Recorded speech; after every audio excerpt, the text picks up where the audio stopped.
સુરત શહેર સહિત જિલ્લાના વાતાવરણમાં પલટો આવ્યો છે। સુરતમાં વહેલી સવારથી જ વાતાવરણમાં પલટો જોવા મળ્યો છે। વાદળછાયા વાતાવરણ વચ્ચે વરસાદી માહોલ છવાયો છે। આગાહી અનુસાર વરસાદની આગાહી કરવામાં આવી હતી તો વરસાદ ફરી પડવાની શક્યતા વ્યક્ત કરવામાં આવી છે। ગતરોજ 6 ઇંચ કરતાં વધુ વરસાદ ખાબકતા તમામ વિસ્તારોમાં પાણી ભરાઈ ગયા હતા।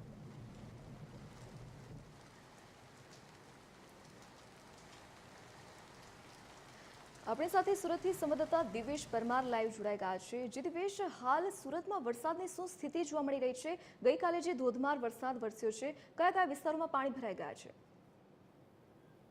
બિલકુલથી જે પ્રકારે ગતરોજ જે પ્રકારે 6 ઇંચથી વધારે વરસાદ પડ્યો હતો ને તેને જ લઈને સુરતના અલગ અલગ વિસ્તાર એટલે કે ઉધના, પાંડેસરા, ભેસ્તાન, સચિન સહિતના જે વિસ્તારો છે કે ત્યાં પાણી ભરાઈ જવાની સમસ્યા સર્જાઈ હતી। ખાસ કરીને વરસાદી પાણી હતા કે જે ભરાઈ ગયા હતા તેના કારણે ક્યાંય ને ક્યાંય અમુક સમયે ઘૂંટણસમાં, અમુક જગ્યાએ કેરસમાં તો અમુક જગ્યાએ ક્યાંય ને ક્યાંય દુકાનોની અંદર પણ પાણી ઘૂસેલા જોવા મળી રહ્યા હતા। એટલે એકંદરે જે પ્રકારે ગતરોજ વરસાદ પડ્યો તેને લીધે અનેક લોકો છે તે અટવાયા હતા અને વાહન ચાલકોને પારાવાર મુશ્કેલીનો સામનો કરવો પડ્યો હતો।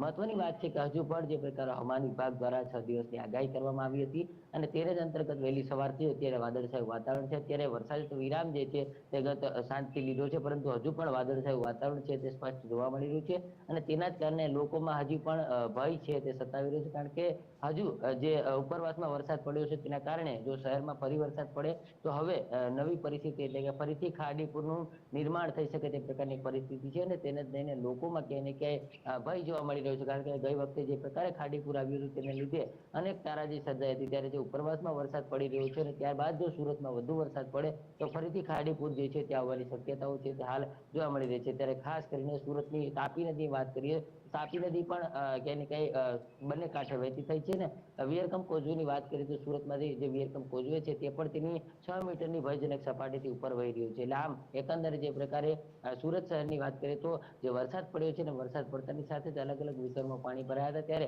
અત્યારે પણ વહેલી સવારથી વરસાદી વાતાવરણ છે, પરંતુ હજુ જે પ્રકારે વરસાદે વિરામ લીધો છે તેમ વરસાદ નથી પડી રહ્યો, તો પરંતુ વાદળછાયા વાતાવરણ વચ્ચે ક્યાંય ને ક્યાંય વરસાદ પડવાની શક્યતાઓ જે છે તે અત્યારે જોવા મળી રહી છે। ધરતી જે દિવેશ, વિગત સાથે જોડાવા બદલ આપનો આભાર।